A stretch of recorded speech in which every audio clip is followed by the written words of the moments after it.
ব্যাংকের ম্যানেজার আসছেন।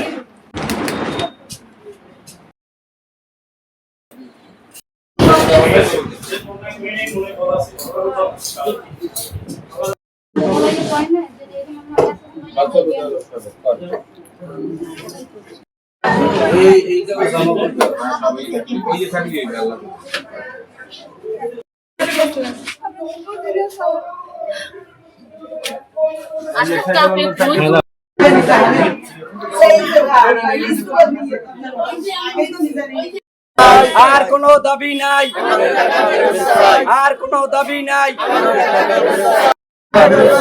আর কোনো দাবি নাই, আর কোনো দাবি নাই, কোনো দাবি নাই।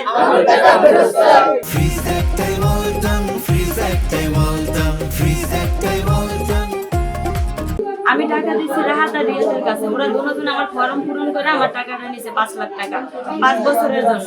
আমি আমার বাবারে পাঠাইছি এটা ডকুমেন্টস নেওয়ার জন্য, ওরা লাল একটা কাগজ দিয়ে দিছে, এই জায়গায় আর কোনো ডকুমেন্টস দেয় না দিয়ে ওরা টাকাটা আমার অ্যাকাউন্টে না ঢুকে এখন এসে দেখে আমার অ্যাকাউন্টে টাকা নাই 5 লাখ। ওরা 5 বছর ফিক্সড করে নাই, এখন আমার অ্যাকাউন্ট একদম খালি।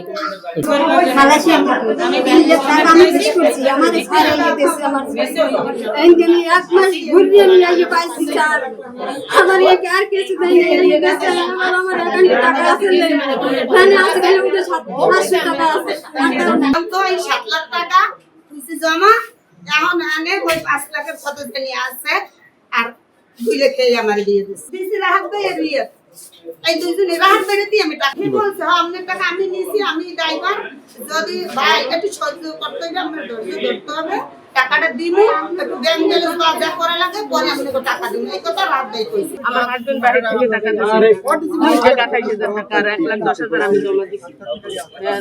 সব টাকার ডকুমেন্টস আমার কাছে আছে, শুধু 60,000 টাকার ডকুমেন্টস আমি দিতে পারিনি, আর বাকি ডকুমেন্টস আমি ওখানে দিয়ে এসেছি। আইয়ুব আলী শরীফ এই মামার ছেলে বললো যে সাকিব বলছে যে এই সাংবাদিক এই চক্রান্ত যারা করছে তাদের টাকা যেন তারা উঠাইয়ে নেয়, তাদের সাথে আমাদের বুঝপড়া আছে, আমরা তাদের টাকা দিতে পারবো না।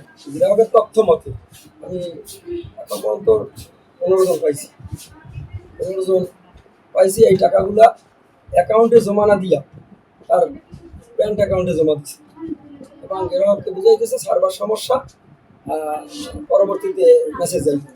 কিন্তু দেখা গেছে এক একজনের মেসেজ 1 বছর 2 বছরও যায় নাই, কিন্তু তারা কখনো কোনো অভিযোগও দায়ের করেনি কারো কাছে। 2000-এর নিচে অ্যাকাউন্ট আছে। তো এই যাবৎ আমি অ্যাকাউন্ট চেক দেওয়াইতেছি, ব্রাঞ্চ ম্যানেজার আসে, ব্রাঞ্চের কর্তৃপক্ষ আসে, এই আলাদা কর্তৃপক্ষ আসে, তাদের দ্বারা আমি চেক দেওয়াইতেছি যে আসলে আরো কোনো লোক আছে কিনা। কিন্তু ব্যাংকে যে টাকা হয়েছে, ওই ডিপোজিট হয়েছে, অ্যাকাউন্টে যে টাকা ঢুকছে সে টাকার কোনো সমস্যা হয় নাই। সমস্যা হয়েছে আমার মাদার অ্যাকাউন্টের টাকাটা খালি করে নিয়ে গেছে। তো মাদার অ্যাকাউন্টে 1 টাকাও নাই, মানে টোটালটা জিরো বানাই গেছে। এখন যে লোকের মানে আমি তথ্য গ্রহণ করছি তাতে 15 জনের প্রত্যেকে বলে কেউ 5 লাখ, কেউ 7 লাখ, কেউ 3 লাখ, তারা বলে 3 লাখ, 4 লাখ, 5 লাখ ডকুমেন্টস তাদের কাছে ওই যে রিসিভ আছে, আমি রিসিভগুলো সংগ্রহ করছি। করার পরে আমি ক্যাশিয়ারের নামে আমি তাৎক্ষণিকভাবে হেড অফিস জানাইছি, সব জায়গায় জানাইছি, প্রশাসনও জানাইছি, ওসি মহোদয়কে জানাইছি। ওসি মহোদয়কে জানানোর পরে সে বলছে এটা জিডি করার জন্য। আমি তার নামে জিডি করে রাখছি। আমি গ্রাহকদেরকে যারা উপস্থিত আছে এখানে সবাইকে গতকালকে বিশেষ করে বলছি যে আপনারা যে কয়জন পাইছি এখন আরও দেখি আমার টোটাল অ্যাকাউন্টগুলো আমি সবাইকে ফোন দিয়ে আনতেছি। আনার পরে যদি আরও 2-4 জন এভাবে পাওয়া যায় তাহলে আপনাদের সবাইকে নিয়ে তার গার্ডিয়ান আছে আমার পাশেই বসা রিয়াদের আব্বাই, সাবেক বিলবারের মেম্বার, যেটি সামাজিক লোক, তাকে বলছি যে ভাই ইজ্জতের ব্যাপার আপনার, যেটা আপনি ওই খোলার দায়ভার নিয়ে ব্যাংকে দিয়েছেন এবং ব্যাংকে তো আপনাদের দেওয়া আছে, আন্ডারটেকিং দেওয়া আছে, খোলা দুর্নীতি করলে দায়ভার আপনাদের। এবং তার ওয়াইফ একজন স্কুলের শিক্ষিকা, সে একজন সরকারি চাকরিজীবী, সেও বলছে যে ভাই আমাদের মান সম্মান আছে, আমরা ব্যাংক কতজন গ্রাহক হয় তারপর যদি বের হয়ে আসে তারপর সপ্তমী তো এই সময় যাচাই করবো। অবশ্যই কেউ যদি 5 লাখ বলে সে সম্পূর্ণ মিথ্যা বলে না, অবশ্যই সে 2 লাখ কইলেও পাই।